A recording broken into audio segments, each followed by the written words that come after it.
Kita berdoa, ya Allah, ya Bapa Tuhan kami Yesus Kristus, di minggu tanggal 3 Mei 2020,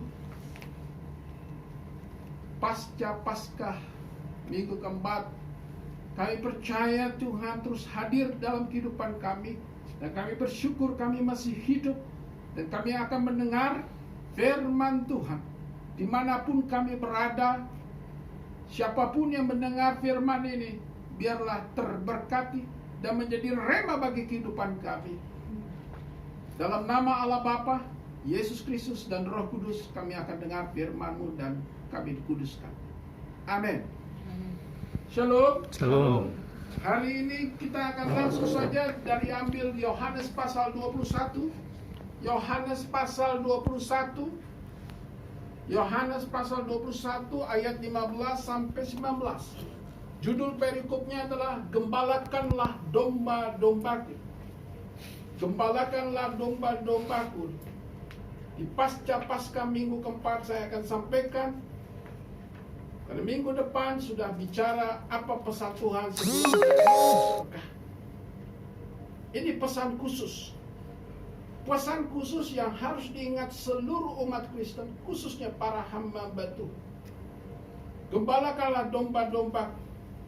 Sesudah sarapan, Yesus berkata kepada Simon Petrus, Simon, anak Yohanes, apakah engkau mengasihi aku lebih daripada mereka ini? Jawab Petrus kepadanya, benar Tuhan, engkau tahu bahwa aku mengasihi engkau. Kata Yesus kepadanya, gembalakanlah domba-dombaku. Kata Yesus pula kepadanya untuk kedua kalinya, Simon anak Yohanes, apakah engkau mengasihi aku? Jawab Petrus kepadanya, benar Tuhan, engkau tahu bahwa aku mengasihi engkau. Kata Yesus kepadanya, gembalakanlah domba-dombaku. Kata Yesus kepadanya untuk ketiga kalinya, Simon anak Yohanes, apakah engkau mengasihi aku? Maka sedih hati Petrus karena Yesus berkata untuk ketiga kalinya, apakah engkau mengasihi aku? Dan dia berkata kepadanya, Tuhan, engkau tahu segala sesuatu. Engkau tahu bahwa aku mengasihi engkau. Kata Yesus kepadanya, gembalakanlah domba-dombaku. Ayat yang ke-18, aku berkata kepadamu, sesungguhnya ketika engkau masih muda, engkau mengikat pinggangmu sendiri dan engkau berjalan kemana saja kau hendak.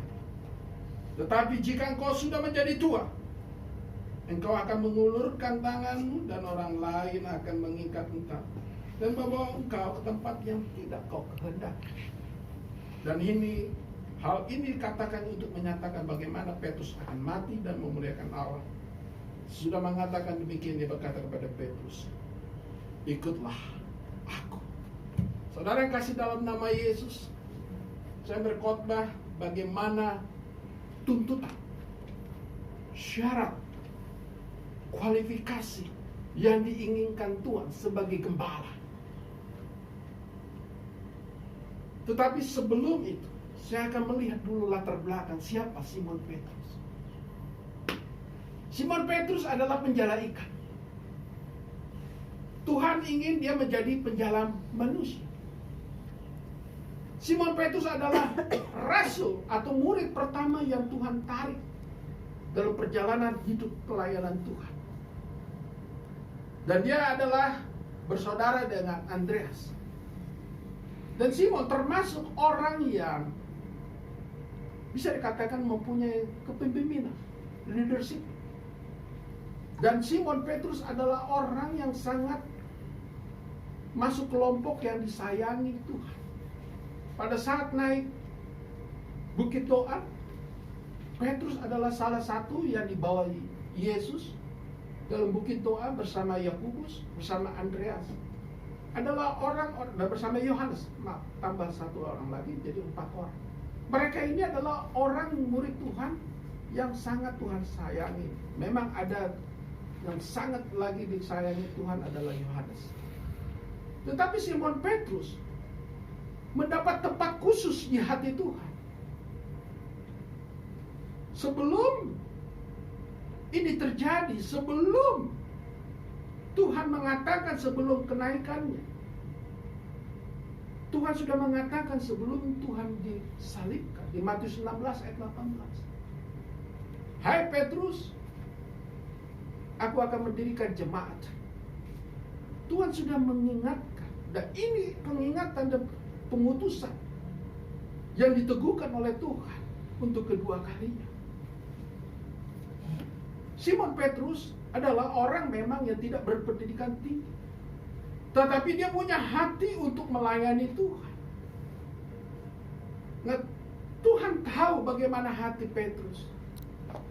Petrus gagal untuk menyatakan imannya pada saat Tuhan Yesus disidang, waktu Tuhan Yesus akan disalibkan. Ayam berkokok 2 kali, Petrus sudah menyangkal 3 kali. Tuhan tahu Petrus menangis. Semua murid-murid Yesus lari, tapi Petrus adalah murid yang tetap. Sekalipun dia menyangkal Yesus di tempat itu, tapi dia tetap mengasihi walaupun tidak ada kemampuan untuk menyatakan bahwa dia adalah murid Yesus. Saudara yang kasih dalam nama Yesus, Tuhan mengampuni. Tapi Tuhan tahu bagaimana hati Petrus. Itulah keterbatasan manusia tanpa Roh Kudus. Manusia tidak mampu 100% mengasihi Tuhan tanpa kekuatan Roh Kudus. Nah, oleh karenanya sebelum Yesus naik ke sorga, di minggu pasca Paskah, minggu keempat, Yesus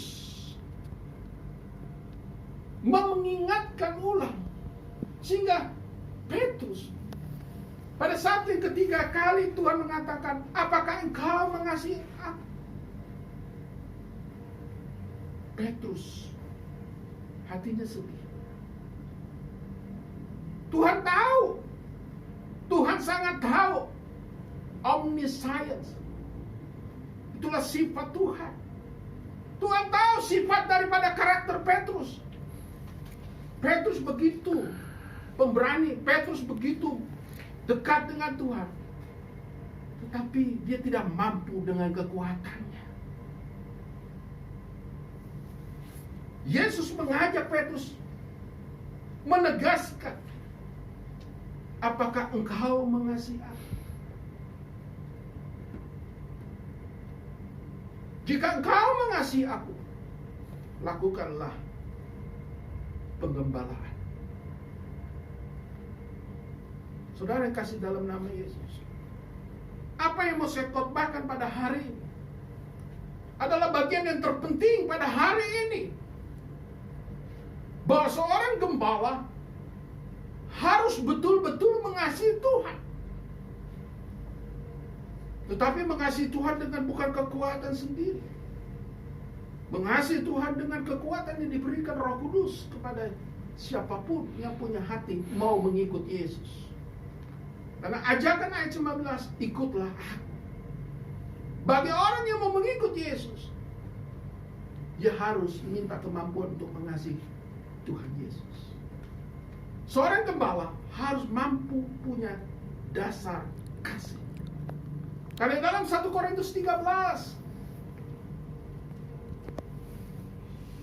apalah artinya jika engkau bisa bernubuat, mempunyai pengetahuan, tetapi engkau tidak mempunyai kasih. Dan ayat 13, adalah yang terbesar adalah kasih dibandingkan iman. Saudara yang kasih dalam nama Yesus, Yesus menegaskan sekali lagi pada hari ini, kasih adalah yang paling utama. Dan hukum yang terutama dari seluruh Alkitab, dari seluruh kehidupan adalah kasih. Kasihilah Tuhan dengan segenap hati. Kasihilah Tuhan dengan segenap akal budimu. Kasihlah Tuhan dengan segala kekuatan selagi kau ada kesempatan. Apapun segenap hati, pikiranmu, kekuatanmu, kesehatanmu, dan hartamu, itulah yang kau serahkan untuk mengasihi Tuhan dalam mengikut Yesus. Amin. Amin. Yesus sangat menegaskan sampai 3 kali, apakah engkau mengasihi aku? Begitu pentingnya. Walaupun kata kasih ini dalam bahasa Yunani ada 3 versi. Yang pertama agape, yang kedua filio, yang ketiga storge. Kasih yang sesungguhnya adalah kasih agape, kasih yang tanpa pamrih, bukan kasih karena persaudaraan atau kasih karena suku bangsa. Hari ini Tuhan mau mengatakan bahwa kasih yang sesungguhnya adalah kasih agape. Kalau kita mau mengikut Yesus, apalagi kita memproklamirkan label kita, status kita orang Kristen, katanya ikut Yesus, adalah orang-orang yang punya kasih. Kasih ini sangat penting. Dan orang luar mengatakan orang Kristen terkenal dengan kata kasih. Tapi hari ini saya mau katakan, apakah kita masih punya kasih itu kepada Tuhan? Jangan-jangan kita datang ke gereja sebagai jemaat, jangan-jangan kita sebagai pelayan Tuhan, sebagai pendeta, apakah kita sungguh mengasihi Tuhan 100%? Apakah ada motif-motif lain? Hari ini Tuhan mengingatkan, ikut Yesus harus dengan kata kasih. Ikut Yesus harus dengan punya kasih. Bukan sekedar di bibir atau lip service, tetapi kata kasih adalah perbuatan. Mengasihi, memberi pikiranmu, memberi hatimu, memberi kekuatanmu, memberikan hartamu. Apalagi seorang gembala, kalau kita lihat sejarah gereja menunjukkan bahwa para rasul adalah orang-orang martirnya Tuhan. Mereka melayani Tuhan, mengembalakan. Setelah Yesus naik ke sorga dan Roh Kudus turun, kita lihat Petrus sekali berkhotbah 3.000 orang bertobat, 3.000 orang dibaptis. Tapi Petrus tidak menghasilkan uang, tidak mencari uang, tidak cari popularitas, tidak mencari kekayaan. Seorang hamba Tuhan sehari ini kita dituntut, apakah kita rela melayani tanpa pamrih? Apa kita mau melayani dengan sungguh, bahwa saya melayani karena Tuhan sudah melayani saya, Tuhan sudah melayani, dan kita harus juga meresponi, kita melayani Tuhan tanpa pamrih. Katakan amin. Hari ini saya menegur siapapun yang mendengar, apalagi kau para hamba Tuhan, jangan kau melayani untuk popularitas. Saya sering tertawa, walaupun rekaman ini direkam, khotbah ini direkam, saya tidak peduli apakah Anda subscribe atau Anda like. Tapi siapa yang mendengar menjadi berkat. Karena banyak hamba Tuhan kirim ke WA ke saya, tolong pastor di subscribe, tolong di like. Bagi saya itu tidak penting. Bagi saya yang penting bagaimana firman itu sampai, dan firman itu menjadi rema bagi siapapun yang mendengar. Katakan amin. Amin. Melayani juga jangan mengikuti berapa PK saya, berapa persembahan saya. Karena melayani seperti sejarah gereja para rasul ini, apa yang mereka dapat, saudara? Mereka tidak dapat apa-apa. Yang ada di ayat 18 sungguh-sungguh mengerikan. Apa Apa yang terjadi pada ayat 18? Tuhan sudah menubuatkan bahwa Petrus di akhir hidupnya akan menerima ini. Aku berkata kepadamu, sesungguhnya engkau Petrus, ketika engkau masih muda, engkau mengikat pinggangmu sendiri, dan engkau berjalan kemana saja yang engkau kehendaki. Tetapi jika engkau sudah menjadi tua, engkau akan mengulurkan tanganmu, dan orang lain akan mengikat engkau dan membawa engkau ke tempat yang tidak kau kehendaki. Petrus waktu masih muda punya kekuatan, dia bebas melayani kemana saja. Tapi apa yang terjadi? Menurut sejarah gereja, Petrus di akhir hidup, seorang yang sudah melayani kaliber 3.000 orang bertobat, 3.000 orang dibaptis. Apa yang terjadi? Punya kuasa menyembuhkan, ada kuasa mujizat. Apa yang terjadi, saudara? Apakah dia dapat penghargaan? Apakah dia dapat kekayaan? Tidak, saudara. Seorang hamba Tuhan siap hidup martir, saya katakan. Dan apa yang terjadi pada saat dia tua? Dia mengalami hidup martir dan disalibkan. Dan salib itu terbalik. Tapi dia bukannya sedih. Tidak mengatakan, kenapa aku sudah melayani itu, kalau hidupku begini, di akhir hidupku seperti ini. Kalau Anda lihat sejarah gereja, semua murid-murid Tuhan, termasuk Yohanes, mengalami penderitaan yang berat. Paulus sangat berat. Melakukan pelayanan, ikut Yesus. Jangan berharap, oh saya diberkati berkat. Hari ini saya mau katakan, rubah cara berpikirmu, ikut Yesus. Kalau engkau ikut Yesus, engkau siap hidup untuk melayani Tuhan. Katakan amin. Gembalakanlah domba-dombaku, jangan dengan pamrih. Petrus, Paulus, Thomas, mereka disalibkan, dimartir. Dan mereka tidak kaya, mereka tidak dapat bengkak. Makanya saya suka cinta walaupun di gereja ini, di gereja kami, saya tidak dapat gaji, saya tidak dapat allowance, saya tidak dapat honor. Saya bersyukur sampai hari ini saya tetap hidup. Dan saya katakan kepada Tuhan, saya tetap setia melayani Engkau dan mengasihi Engkau sampai Engkau memanggil aku. Dan Engkau dapati aku tetap setia. Katakan amin. Kan ini firman Tuhan, bukan kata manusia, bukan kata sinode, tapi ini firman Tuhan. Siapapun yang ikut Yesus, dia hidup tanpa pamrih, layani Tuhan. Katakan amin. Amin. Dan katakan yang terakhir khotbah saya, gembalakanlah domba-domba. Seorang yang mengasihi Tuhan, seorang yang mengaku dirinya Kristen, mampu hidup membawa jiwa. Katakan amin. Amin. Karena pada saat engkau mati nanti, pada hari dipanggil Tuhan, pada saat hari penghakiman, apa yang tertulis di dalam buku kehidupan bukan sekedar namamu.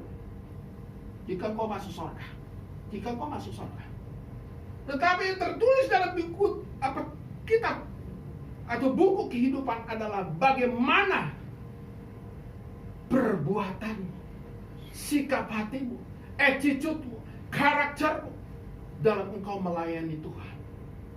Tuhan hanya tanya, bukan berapa banyak mobilmu, bukan berapa banyak gelarmu,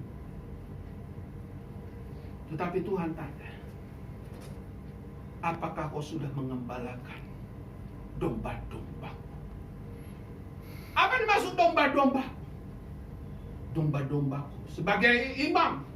Apakah kau sudah membawa istri dan anak-anakmu kepada Tuhan? Apakah kau sudah mengembalakan keluargamu kepada Tuhan? Bapak-bapak, ibu-ibu, apakah kau sudah bawa suamimu dan anak-anakmu kepada Tuhan? Jangan berpikir mengembalakan harus punya gereja yang besar. Tetapi kita mulai dari yang terkecil. Dari mulai Yerusalem kita. Amin. Mengembalakan. Dan Saya mau juga ingatkan kepada banyak pendeta-pendeta gereja-gereja bahwa jemaat itu bukan milikmu. Jangan bangun kerajaan sendiri, tapi jemaatmu adalah domba-dombanya Tuhan. Katakan amin. Amin. Saya heran pada hari ini banyak gereja membuat menarik supaya banyak jemaat datang. Ada yang mencara dengan segala macam, tapi tujuannya adalah memindahkan domba yang satu ke kolam yang satu. Itu tidak baik. Saya teringat ada seorang penginjil yang sudah lama di Indonesia. Dia 40 tahun. Dia ada di Papua. Saya teringat, dia menegur saya lewat Facebook bahwa mengembalakan, mencari jiwa. Jangan pindahkan domba-domba yang Tuhan sudah pelihara di gereja lain. Mari kita cari di luar. Eklesia. Bukan kau ganggu koinonia orang. Hari ini gereja-gereja harus banyak bertobat. Kenapa? Jangan kau cari domba-domba yang punya Tuhan di tempat gereja lain yang sudah dipelihara, yang sudah dipupuki dengan firman Tuhan. Kau ambil dengan berbagai caramu. Mentang-mentang di sana gembalanya miskin. Karena kau kaya, kau kasih makan di sini. Kau kasih fasilitas, kau lebih enak. Di sana hanya gitar, di sini kau bikin band. Supaya banyak orang tertarik. Dan segala macam cara. Itu tidak baik. Gembalakanlah domba-domba. Itu domba Tuhan, bukan domba pribadi kita. Yesus mengajarkan kepada Petrus, dan sejarah gereja membuktikan Petrus pergi eklesia, outward, melakukan misi, mencari jiwa di luar. Bukan di dalam gereja kau cari, tapi di luar. Katakan amin. Dan itu sudah terbukti sampai hari ini. Amin. Dan gembala adalah misionaris. Gembala adalah rasul. Dia mampu memuridkan. Itulah kata gembala. Di akhir khotbah saya ambil simpulan. Yang pertama, Petrus adalah orang yang dipilih Tuhan. His calling, panggilan Tuhan. Bagi orang yang dipanggil mengikut Yesus, walaupun keadaanmu apapun, engkau susah sekarang, engkau menderita karena dunia ini, engkau harus bangga dan terhormat. Petrus mendapat penghormatan dari Tuhan. Dia lebih dan terpilih menjadi orang yang dihormati dan mendapat tempat yang termulia. Katakan amin. Amin. Kalau kau saudara mau seperti itu, Amin. datanglah kepada Tuhan. Yang kedua, kasih. Ikut Yesus harus punya kasih. Karena hukum yang terutama adalah bicara kasih. Jangan kau katakan aku mengasihi sesamaku, tapi kau gak mengasihi Tuhan dengan 100%. Mengasihi Tuhan, datang kepada Tuhan, menjadi orang Kristen, menjadi orang percaya, mengasihi Tuhan tanpa pamrih, tanpa popularitas. Karena banyak hamba Tuhan sekarang mengejar popularitas. Mari kita jadi hamba Tuhan, mengasihi Tuhan tanpa pamrih, mengasihi Tuhan bukan karena kesukuan. Kalau bukan suku saya nggak mau melayani. Bukan karena saudara, bukan hubungan keluarga atau hubungan darah. Mari kita melayani siapapun. Karena orang di luar sedang membutuhkan pelayanan dari kita. Katakan amin. Apakah pertolongan itu tidak harus dengan khotbah? Pelayanan itu mengasihi. Bisa kau berikan apa saja. Kalau ada hartamu, kau berikan hartamu. Di tengah wabah COVID-19 banyak orang yang belum makan. Kalau kau nggak punya harta, nggak mampu berkhotbah, minimal engkau mendoakannya. Katakan amin. Amin. Kau mendoakannya tuh. Air matamu, jeritanmu, seruanmu kepada Tuhan. Itulah bentuk kasih kalau kau mau melayani. Tanpa pamrih, tanpa harus dikenal banyak orang, tanpa harus di-subscribe, tanpa harus di-like orang, tanpa harus dipuji orang. Bagi saya, pelayanan bagi saya pribadi, apakah mau dipuji orang atau itu bukan urusan saya. Yang penting saya dicatat Tuhan, bagaimana saya melayani dengan sungguh-sungguh dan motivasi saya. Katakan amin. Itulah mengasihi. Karena Tuhan sudah mengasihi kita. Tuhan sudah menebus dosa kita. Kok masih minta? Kalau saya sudah kaya, kalau saya sudah pensiun, kalau saya sudah tua, saya baru mau melayani. Pakai syarat. Sementara Tuhan mau menebus dosa kita nggak pakai syarat tuh. Kenapa kita sih mau minta hidup kita sama Tuhan harus pakai syarat? Jangan pakai syarat tuh. Yang terakhir, gembalakanlah domba-domba. Amin. Amin. Minimal keluarga kita. Bapak-bapak, gembalakanlah istri dan anak-anak. Amin. Ibu-ibu, gembalakanlah suami dan anak-anakmu. Katakan amin. Keluarga kecil, keluarga besar, lingkungan, gereja, bangsa, negara membutuhkan pelayanan. Amin. Amin. Pada akhirnya saya mau katakan, sebelum Yesus naik ke surga, Tuhan sangat menginginkan bicara kata kasih. Kembalikan kasih yang mula-mulamu kepada Tuhan jika engkau mau jadi ikut Yesus. Yang kedua, jika kau mengasihi tanpa pamrih kepada Tuhan, kasihlah sesamamu juga tanpa pamrih. Gembalakanlah umat manusia di dunia ini. Mari kita berdoa. Terpujilah Engkau Tuhan kami Yesus Kristus. Kami ucap syukur bahwa pesan Tuhan hamba sudah sampaikan, bahwa kami harus mengasihi jika kami mau ikut Yesus. Kami mengasihi Tuhan tanpa pamrih, tanpa motivasi yang menginginkan sesuatu. Tapi biarlah Tuhan yang tahu isi hati kami melayani tanpa pamrih. Seperti Petrus, melayani dengan hidup apa adanya dan tidak menginginkan suatu penghargaan, suatu kehormatan, atau kekayaan, atau popularitas. Sampai-sampai dia mati martir di salib terbalik.